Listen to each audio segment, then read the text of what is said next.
We spent the last few weeks talking about 3 of Newton's laws. The first law, if you remember, says an object, finish the sentence.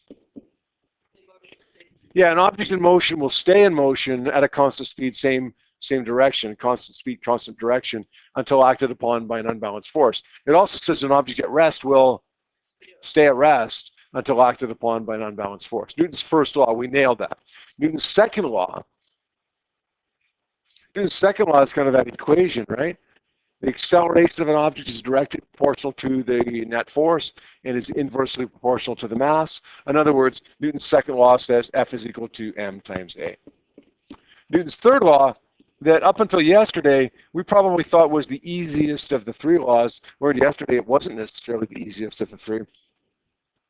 That's the action-reaction one, right? How do we like to state that one?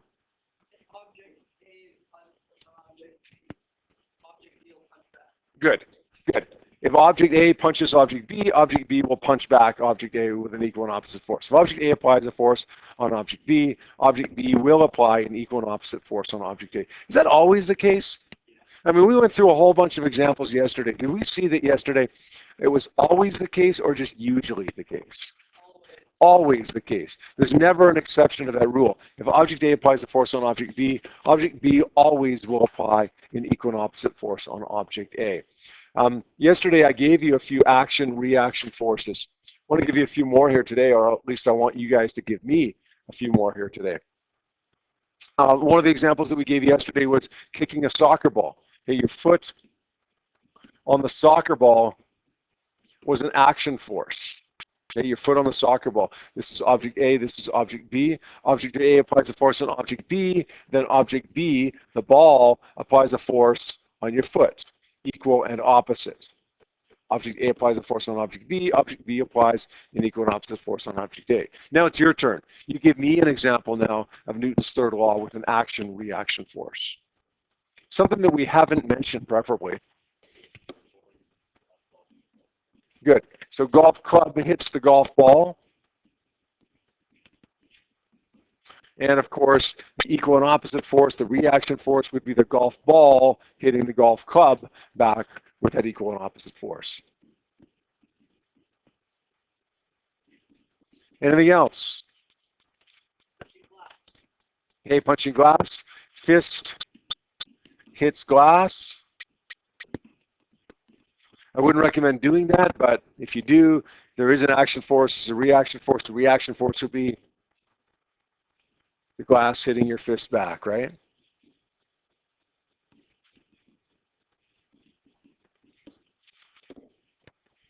We just watched a little clip from Wall-E.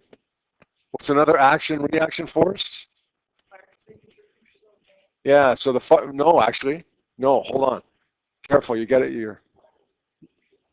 Yeah, no, not the fire extinguisher pushing on the air. It's on the particles, on that powder, right, that comes out the fire extinguisher. So the extinguisher pushes on the powder. It comes out of the fire extinguisher, and then what happens? The powder pushes on the fire extinguisher. This is actually very well done. When you watch that video, it's actually very, very well done, the science of it. You notice that when he pushes, when he aims the fire extinguisher this way, he goes backwards. When he aims it this way, he goes sideways. When he aims it kind of like this, what happens? He spins around. Okay, that's exactly what would happen in all those situations. So the physics of it is actually very good. The other video we just watched of a guy firing a rifle and ends up getting hit in the face. What's the action force there? The rifle pushing on the bullet. And what's the reaction force? The bullet pushes back on the gun. When you watch that video, clearly the gun goes back with a pretty high velocity, right? But it doesn't go back as fast as the bullet goes forward. Otherwise, the guy that got hit with the butt end of the rifle wouldn't be alive. He's in pain after it hits him in the face, but he's still alive. The gun goes back with a pretty high velocity, but the bullet goes forward with a much, much higher velocity. Can you explain why that's the case? If both objects experience the same force, equal and opposite, then why would one object go much faster than the other object? Cameron? Yeah. The gun has more mass, and the one with the more mass, even if it is the same force, is going to accelerate slower, a smaller rate of acceleration. Does that make sense? Let's do another example that we didn't have a chance to finish up yesterday. We did one example that was real similar to this. This one's a little bit more to it. We'll do this one as a group, and then we'll give you one more to do yourself. This says a 15-kilogram toddler gets in an argument with a 20-kilogram toddler and pushes him. The 20-kilogram toddler accelerates at 1.5 meters per second squared. If the 15-kilogram toddler pushes for 0.55 seconds, what's the final speed of the 15-kilogram toddler? Well, we know that toddler 1 and toddler 2 both push each other with the same force, right? Even though toddler 1 is the person who's at fault and is doing the pushing, toddler 2, by the laws of physics, pushes back with the exact same but opposite direction force. So we're going to say, mathematically, that F12 is equal to negative F21. The force of object 1 on 2 is equal and opposite to the force of object 2 on 1. And then we're going to replace F with M times A. We're going to say M2A2 is equal to negative M1A1. So the net force on object 2 is equal and opposite to the net force on object 1. Now, which object is object 1 and which one's object 2? That doesn't make any difference. I'm going to say the 15-kilogram object, 15-kilogram toddler, that's the first person that we encounter here, so we'll make him object number 2 there. We don't know what his acceleration is, but we do know that the mass of the second toddler is 20, and the acceleration of the second toddler is 1.5. So we can find the acceleration of toddler 2 here now. 20 times 1.5 is 30, divided by 15 is 2. We'd actually get negative 2 here. In what situation would you correctly get an acceleration of positive 2?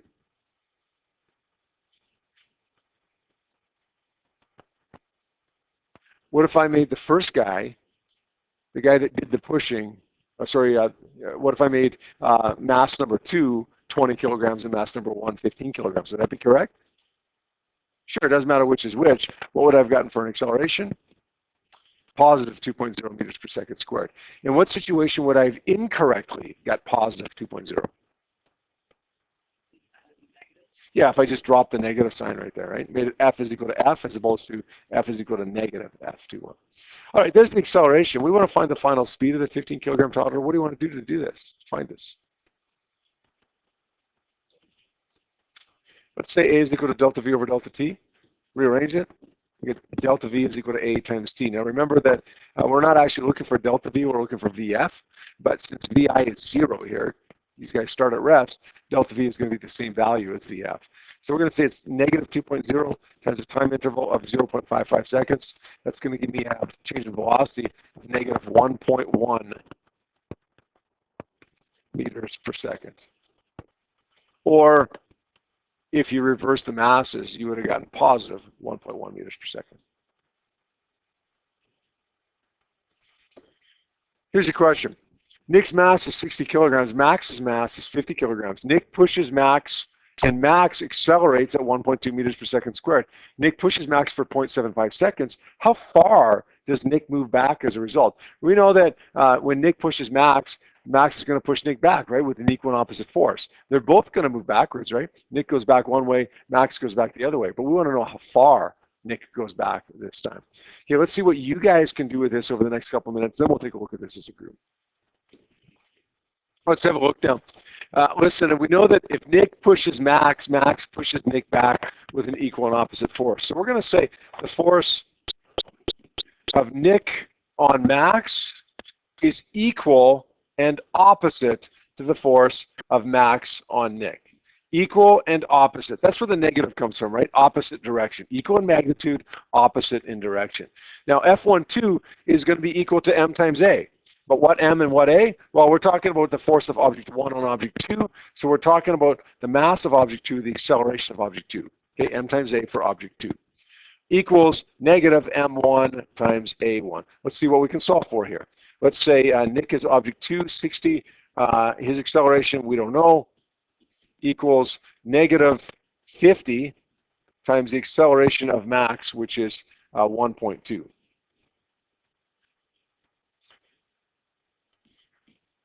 50 times 1.2 is 60, right? 60 divided by 60 is 1. So we're actually going to get a negative 1.0 rate of acceleration there for object 2. Okay, there's our acceleration. That's not what we're looking for. We're looking for how far Nick ends up going back as a result of that. What do you want to do for this? Do we know what VI? We know VI is 0. Do we know what VF is? Sorry? Okay, so we can solve for VF using A is equal to delta V over delta T. And then we can use D is equal to VI plus VF over 2 times T. Yeah, that works, I think. Any others? You know what I was thinking? I don't know if any of you guys were thinking this, but I was thinking D is equal to VIT plus 1/2 AT squared. And that's going to allow me to find D right away. Is that any better? No, it isn't any better. Okay, listen, better is more correct. Okay, it's not any more correct than what you said. Okay, what you said is going to give us the exact same answer, assuming you don't make a mistake in there somewhere, as this one. This is quicker, but it's not better. Gives us the exact same answer. We're going to say 1/2 of the acceleration of negative 1.0. The time interval here is 0.75. Don't forget to square that. What do we end again for that displacement?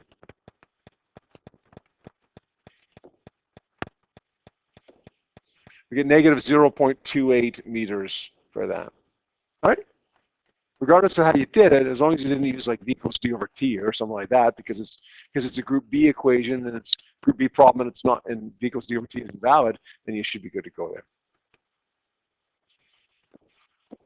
Oh, look, this one looks a lot uglier. This one is kind of a combination of stuff that we've been doing over the last several days. In fact, it's a lot like the question you had on your quiz. But there's also a tie-in to Newton's third law as well, and you're going to see what that tie-in is as we get towards the end of the question. Here we've got a 10-kilogram object and a 15-kilogram object that are joined together by a rope. Here's the rope right here, in between the 10 and the 15. We're pulling the 15 directly with a force of 50, and then there's a force of 25 friction acting between the 15 and the ground, and then a force of 20 newtons friction acting between the 10 and the ground. And we want to know, first of all, the acceleration of the system, B, the force of tension on the rope. This is the tough one, right? Finding the force of tension on the rope. We know how to do this, right? Acceleration of the system. Although we haven't seen one exactly like this before, we know how to deal with this. Okay, what I want you to do when you're solving for the acceleration of the system, whenever you're dealing with the system, then I want you to treat the system as one. Treat it as one object. My uncle, years ago, I had an uncle that used to drive a semi-truck for an ice cream company. They made chocolate bars and ice cream in Toronto. And so his job was every day was hauling big loads of ice cream. He always delivered the ice cream to grocery stores and whatever. Now I lived on the East Coast.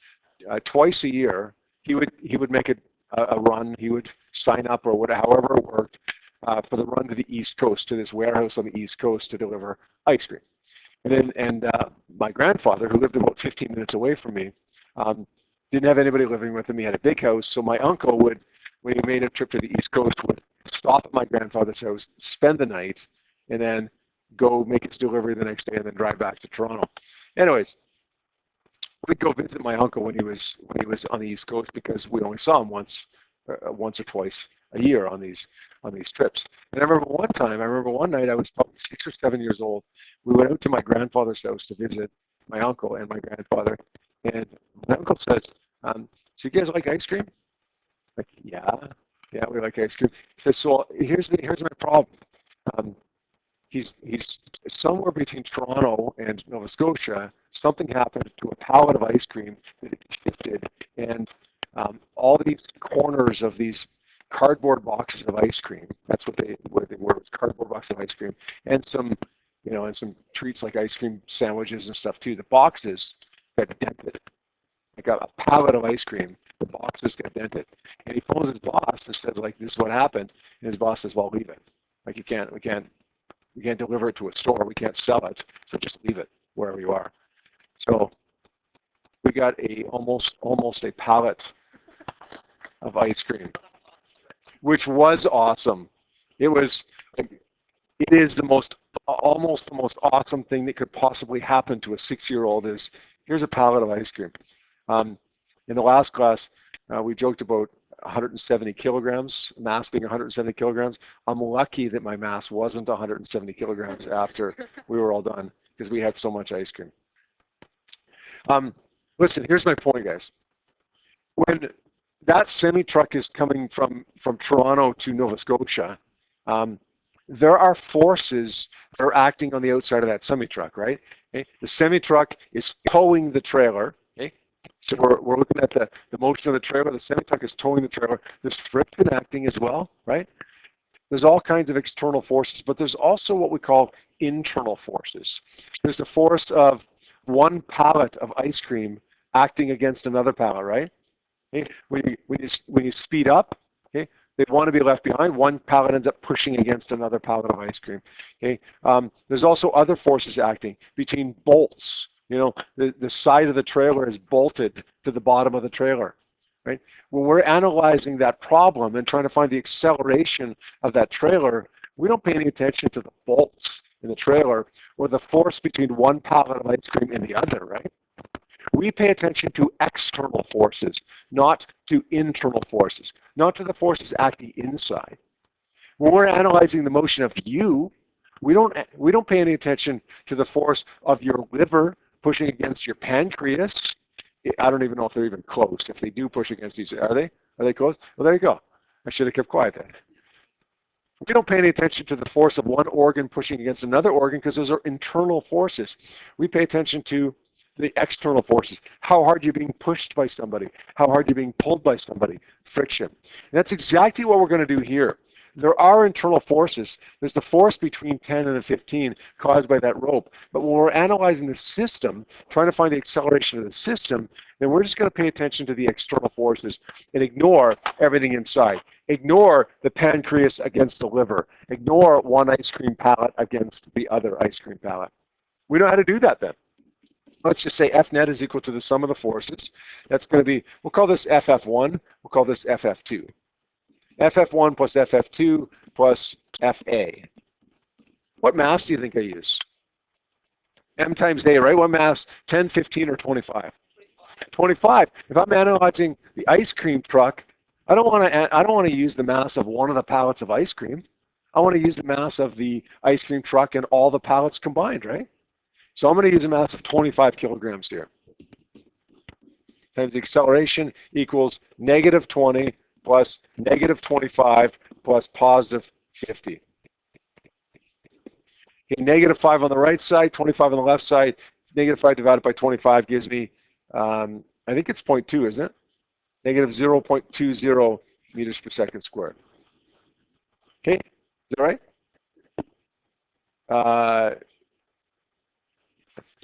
Yes, thank you. It should be positive 0.2. Yes, thank you. There you go. This is no different than your quiz question, right? Except that we had to recognize that the internal forces aren't important to us when we're analyzing the system. This has nothing to do with Newton's third law, what we just did, right? This is all Newton's second law. But you're going to see in a few minutes there is a bit of a tie-in with Newton's third law, and that is to find the tension of the rope joining the two boxes. In other words, to find this force right here. Now we're analyzing internal forces. Now we're looking at the force of one ice cream pallet against the next ice cream pallet, or the force of the bolt that's joining the side of the truck to the bottom of the truck, or the force of your liver against your pancreas, or whatever the case may be. Here's what I want you to do when you're analyzing internal forces. Okay, system, okay, these are external forces. Okay, these are internal forces. When you're analyzing the external forces, analyze the whole system. When you're analyzing internal forces, analyze one object. Pick an object. Pick an object, any object. 10 to the 15. Here's our 10 kilogram object. There's a force of friction acting on that object. Its value has a value of FF1, 20 newtons. Anything else acting on the 10? Gravity and the normal force. I'm going to drop those. They're there, but they cancel. I just don't want to clutter up this picture right now. Any other forces acting on the 10? Friction, that's the 20. 50 newtons, does that act on the 10? No. No, it doesn't. This would be like the semi-truck is being pushed forward by friction between the tire and the road. Okay. The force of friction between the tire and the road is not acting directly on the pallet of ice cream. We're looking for forces that are acting directly on the pallet of ice cream. There is one more force acting on that 10 kilogram ice cream pallet, though. Yeah.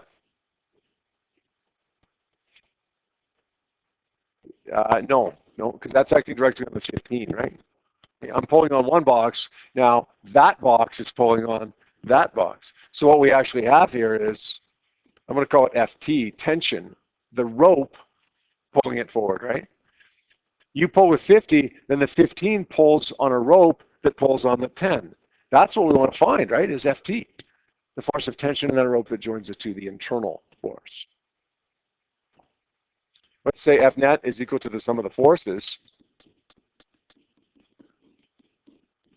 F net is M times A. What's M this time? We're analyzing one object now, right? So we're going to use the mass of that object. 10 kilograms times, what's A? 0.2. Listen, if the entire semi-truck accelerates at 0.2, then what does each individual pallet of ice cream accelerate at? The same rate, presumably, right? Unless it happens to slide and get damaged, like it did that in the story that I was telling you. FF1, negative 20 newtons. FT, that's what we're looking for here. So we get, what do we get? 10 times 0.2 is 20, isn't it? Sorry, 2, yeah, duh.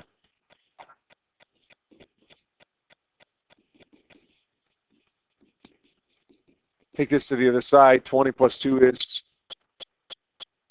22.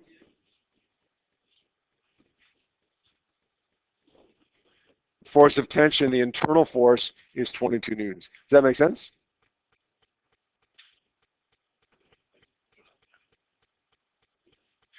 We don't have to calculate the what? The 15? No, listen, we want to find this force that pulls on the 10. So all we need to do is look at an object that is connected to that force. Now, what would have happened if we had to pick the 15 kilogram object?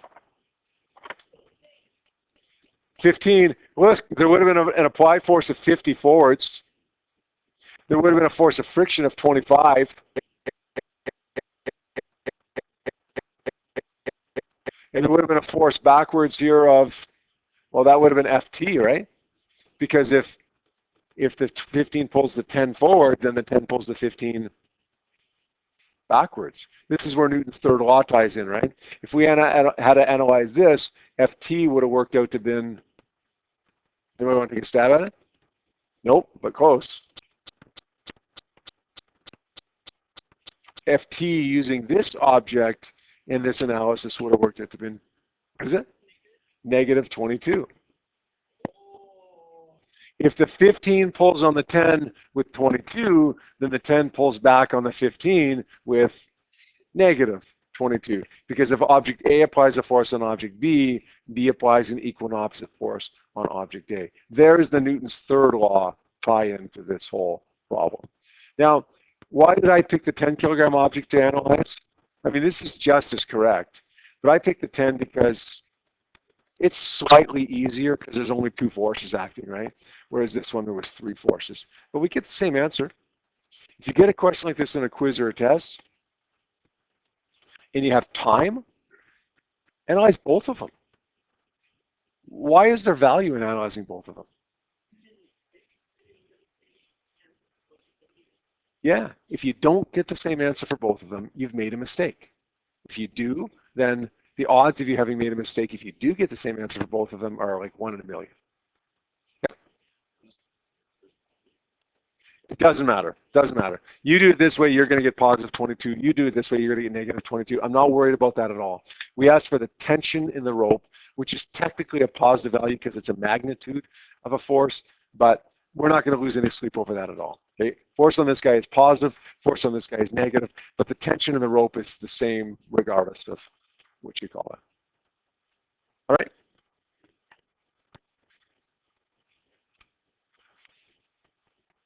You guys feel okay with that? What are the steps? Well, you were asked for the acceleration and then the tension in the rope joining the two boxes.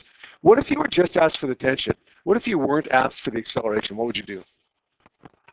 Find the acceleration, because you needed that here, right? This number here, 0.2, went into the mix right here. So when you get a problem like this, analyze the system, ignoring internal forces, ice cream pallet against ice cream pallet, liver against kidney or whatever it was that was close by, pancreas.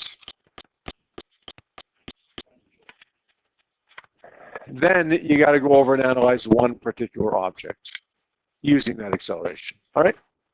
But wait, you're packing up as if you're done. Here's the good news. Here's the good news.